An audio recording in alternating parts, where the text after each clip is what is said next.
तळेगाव चाकण शिक्रापूर रस्त्याच्या कामाला अखेर मुहूर्त मिळणार आहे, कारण या कामाची निविदा खुली करण्यात आली आहे। तळेगाव चाकण शिक्रापूर रस्त्याच्या एकूण 54 किलोमीटर अंतराच्या महामार्गाच्या कामाच्या निविदा मंगळवारी 30 डिसेंबर 2025 रोजी MSIDCच्या वतीने खुल्या करण्यात आल्या। तळेगाव चाकण शिक्रापूर या महामार्गाचे काम सुमारे 3100 कोटी रुपये खर्चाचे आहे। मोंटे कार्लो लिमिटेड कंपनीच्या माध्यमातून सदरचे काम होणार असल्याचं स्पष्ट झाले। या रस्त्याचे काम 4 पदरी होणार आहे, मात्र जेव्हा उपमुख्यमंत्री अजित पवार चाकणमध्ये आले होते तेव्हा ट्रॅफिक बघून 4 पदरी रस्ता अपुरा पडेल, तो 6 पदरी करावा लागेल असे सांगितले होते।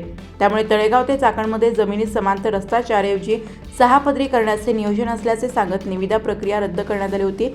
त्यामुळे हा रस्ता आणखी मोठा होण्याची अपेक्षा होती, मात्र आता नवीन निविदा प्रक्रियामध्ये चाकण ते शिक्रापूर मार्ग 6 पदरी नव्हे तर 4 पदरी होणार असल्याचे स्पष्ट झाले असून अनेकांनी याबाबत नाराजी व्यक्त केली आहे। पुढील वर्षभर सदरचे काम सुरू होण्यासाठी लागणार असल्याचं बोललं जात आहे।